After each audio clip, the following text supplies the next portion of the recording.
Museveni is just a bully. Yani Museveni, yani anatakanga tu kuonyesha, I don't know what he always wants to achieve when he makes some funny statements.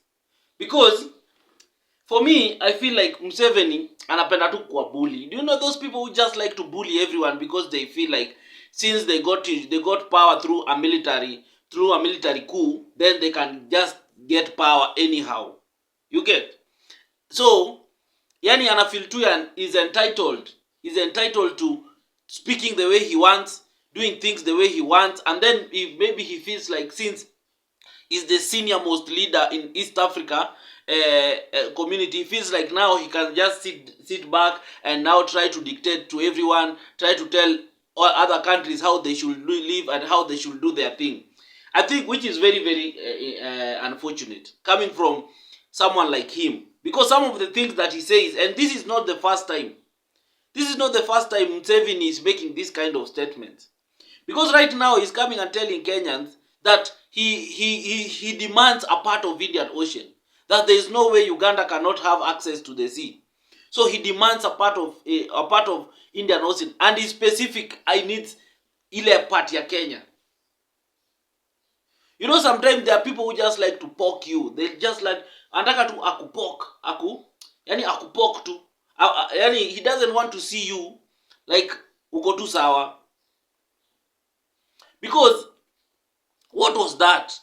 This guy is the same guy who went to Migingo and said that the Migingo Island belongs to Kenya, but the waters belongs to Uganda. What kind of nonsense is that?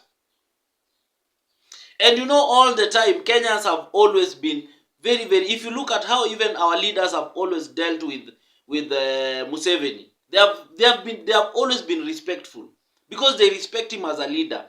They respect him as an old man. But this old man doesn't respect himself. Jamaa jiheshimu.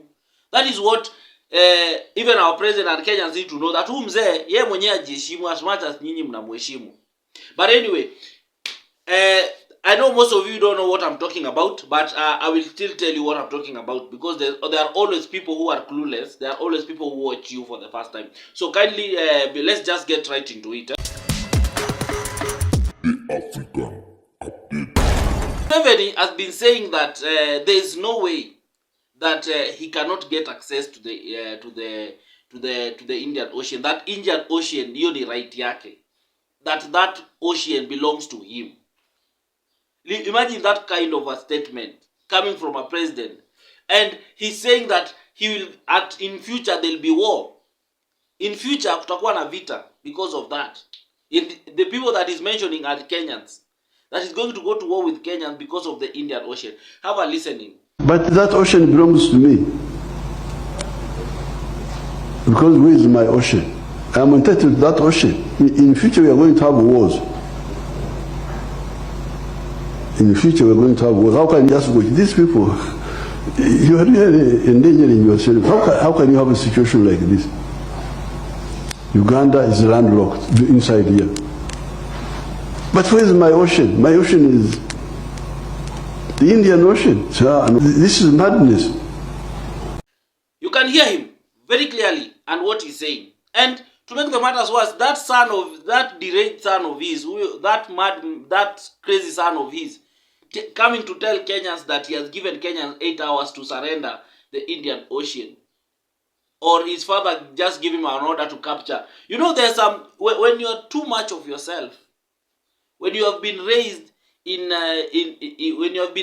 privilege, when you have been raised with some sense of entitlement, you always feel that you are stronger than everyone. You always feel that you can beat everyone.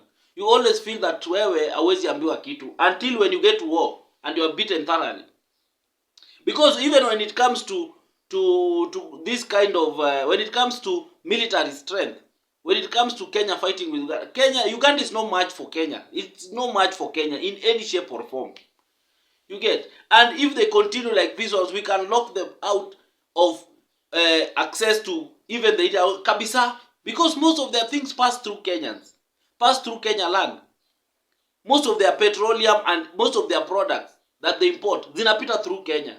So who is that is so crazy that you will feel like despite the fact that you still have access to the ocean, but you still want it by force, and you're threatening Kenyans. And I think I love how the president and Nini have handled this issue. You know, Kenyans, even because you remember even the issue of Migingo. Museveni started laying claim to Migingo when Kibaki was in power. Kibaki never responded to him. He just sent his navy lipeleko huko na hiyo story kaisha. You get? The same thing. Like, it's like Museveni has always wanted to go into war with Kenya, but he doesn't know how to. So he always looks for something that he can provoke Kenyans, so that Kenyans can go into war with Uganda. But the Kenyan people are not giving him that space. Because you see how they are responding with, how they are speaking with a lot of arrogance. But see how Kenyans are responding. Kenyans are responding in a very smart and diplomatic way. Have a listening. I will not comment much on what His Excellency President Museveni said with respect to our oceans, but I believe very much that he does have a fairly great understanding with respect to the nature of our territory and the nature of our rights with respect to our natural resources, and his right with respect to natural resources within Ugandan territory. They are responding in a very diplomatic way, and I think that's the way to go, because until you reach a certain point, and then Kenyans will now tell you, no, this is now too much, and it's either you stop or we make you stop. Because the thing that these people are thinking, you know, Uganda are used to bullying the people of DRC. But they are forgetting that the Kenyan military is the strongest military in East Africa. By sheer numbers, even by power and everything. You get? So, Museveni is just somebody who is deranged. He thinks that he's entitled to everything because he feels like the way he captured power, he feels like he can still capture power through the other region. Because you remember there was always a claim that Uganda was to end in Naivasha. So right now, he's not even thinking of Naivasha. He's thinking of extending it all the way to the coast. And you think that Kenyans are just stupid. At the same time, he's laying claims to Kagera in Tanzania. And he wants to capture that place for his... Yeah, it's just crazy. Museveni is just one... I can just say he's just one madman.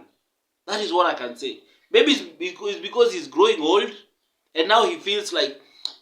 It's just... Me, I don't know, but generally, what I know is that Kenyans and our president, and especially our president, they need to take Museveni's threat very serious. As much as they are being diplomatic in terms of how they are responding to him, they need to take his threat